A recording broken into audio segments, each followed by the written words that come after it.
This is Optimal Health Daily, episode 1497. Eat a Rainbow by Renae Earle with idealnutrition.com.au. And I'm Dr. Neil, your very own personal narrator. Hey there, welcome to a Thursday edition of Optimal Health Daily. Remember, this is one of a few shows where we read to you from blogs for free so that you don't have to read them yourself, except on Fridays. That's where I usually answer your questions. Now, today's author, Renae Earle, is going to go into quite a bit of detail behind why certain foods may help prevent disease. It's a fascinating article, and in fact, the author discusses some very detailed biochemistry pathways.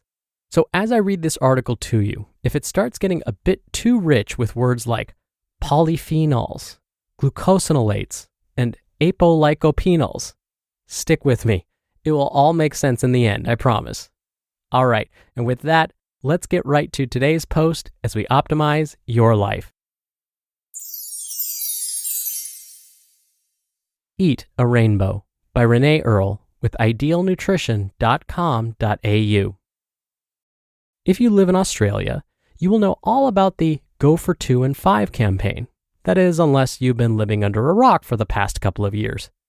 The Australian government created a funny, friendly-looking fruit and veg man who informed Australian kids and adults about the importance of consuming 2 fruits and 5 vegetables each day.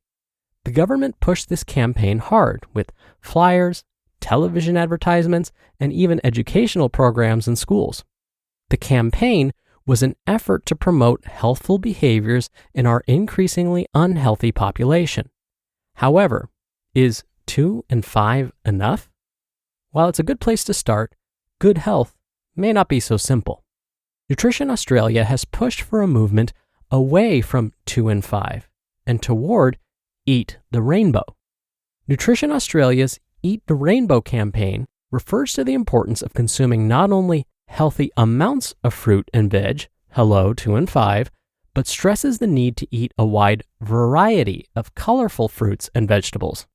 Eating a wide range of fruit and vegetables ensures adequate vitamin and mineral consumption. Aside from this, fruits and vegetables of different colors contain lots of phytochemical compounds with a plethora of health benefits. Let's start with Fire Engine Red. Some red and pink fruits, such as tomato, watermelon, papaya, and grapefruit, contain the carotenoid lycopene.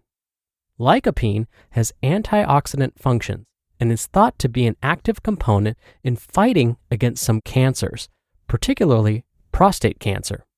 Prostate cancer is one of the leading causes of death in Australian males over the age of 50. Perhaps by increasing lycopene consumption, these statistics can become a little less alarming. Once ingested, lycopene is metabolized to apolipopenal derivatives. These apolipopenals are capable of interfering with cancer cell proliferation. Exact mechanisms are, as of yet, unknown, and epidemiological studies are currently inconclusive. However, there is enough evidence to suggest some relationship, so including some red on your plate is probably wise. Other carotenoids, such as carotenes and cryptoxanthins, as well as being antioxidants, are vitamin A precursors. They are responsible for yellow and orange hues of carrots, mango, and yellow plums. Once consumed, carotenoids are cleaved by enzyme BCO1. This produces 1 or 2 active vitamin A molecules, depending on the carotenoid cleaved. The active vitamin A molecule binds with a protein called opsin. Together, this complex can absorb light at the rods of the eye, facilitating monochromatic vision in the dark, meaning this may prevent night blindness. In cases of extreme deficiency, permanent blindness can occur. In this case, mucus-secreting cells within the conjunctiva of the eye are replaced with hardened epithelium or keratinized skin cells. This results in cornea destruction and total blindness. If you fail to consume yellow or orange fruits or vegetables in your daily 2 and 5, you might find yourself at risk for blindness.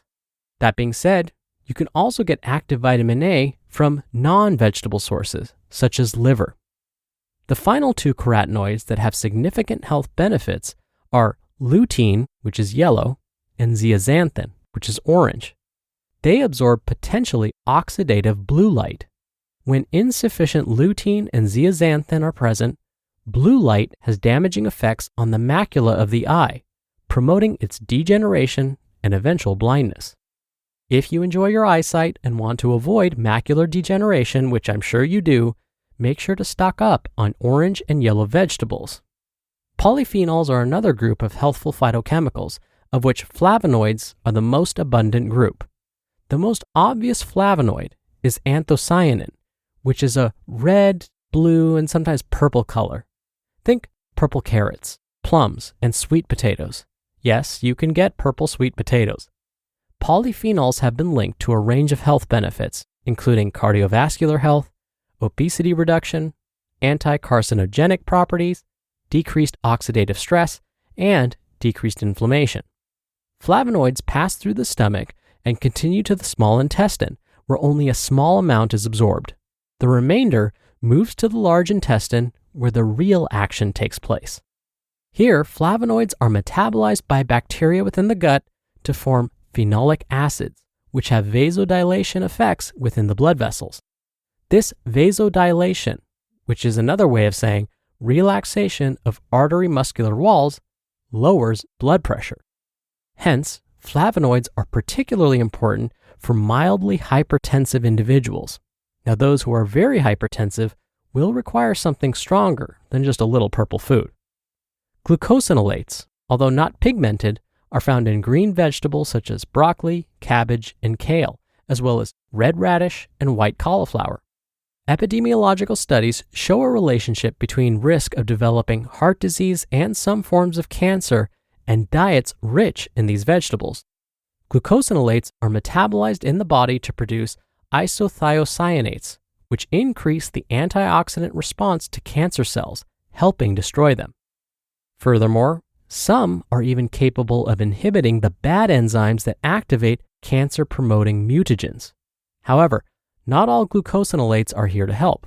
Some actually have anti-nutritional properties, such as progoitrin, which is found in kale. Progoitrin is converted to goitrin, which inhibits thyroid hormone production by blocking iodine uptake.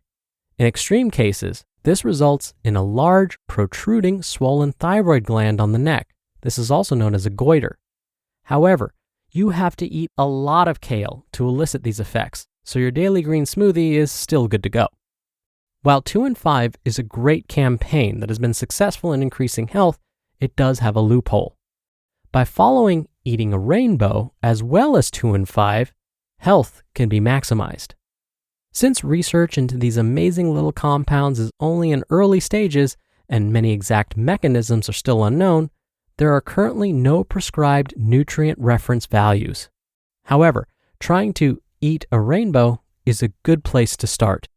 I don't know about you, but anti-cancer, anti-blindness, and anti-hypertension are just a few things that get me excited about eating a rainbow. Not to mention how pretty it will look on a plate. You just listened to the post titled Eat a Rainbow by Renae Earle with idealnutrition.com.au. Dr. Neil here for my commentary. Phew, that was a nice review of some nutritional biochemistry, right? Now, if there were parts of this episode you need to replay and listen to again, I wouldn't blame you. Renae did a great job summarizing some of the complex mechanisms behind food, the nutrients they contain, and potential disease mechanisms. But there were lots of terms that we may not have been familiar with. The bottom line is this. If we can eat a variety of foods, especially fruits and vegetables, the potential disease-fighting effects increase. It's like the fruits and vegetables we eat strengthen each other. If one fruit or vegetable is weak in certain disease-fighting nutrients, another will pick up the slack and say, I got you. Wait a second. I feel a superhero analogy coming on. Hold on, I'm about to go full nerd on this. Fruits and vegetables are like, get this, the Avengers. And imagine, their ultimate villain, Thanos, one of the worst beings in the universe, is a disease like cancer. The Avengers, the good guys, or in our case, fruits and vegetables, are trying to defeat Thanos, the bad guy, or cancer in this example. Each member of the Avengers has their own strengths and weaknesses. Iron Man is super smart, but can sometimes act impulsively, which gets the Avengers into trouble. What Iron Man lacks in careful planning, Captain America balances out with a more balanced, thoughtful approach to fighting evil. The Hulk is not as smart or careful in his approach to fighting evil, but makes up for it with brute strength. So when these forces are combined, weaknesses and all, the team is much stronger when facing a really bad villain like Thanos. All right, hey, you stuck with me? So fruits and vegetables behave similarly. Each one individually isn't perfect, but when we combine them and eat a rainbow, like today's author Renae said, we create a powerful force to help ward off disease. Now you may be wondering, since I'm a huge Batman fan, what's with the Avengers analogy and not the Justice League analogy? Well, I hate to admit it, the Avengers was a far better film. Even Zack Snyder's cut of the Justice League didn't do it for me. Anywho, that wraps up today's episode. Thank you so much for listening. Thank you for being a subscriber of the show. I hope you have a great rest of your day, and I'll see you back here tomorrow for another Friday Q&A episode and where your optimal life awaits.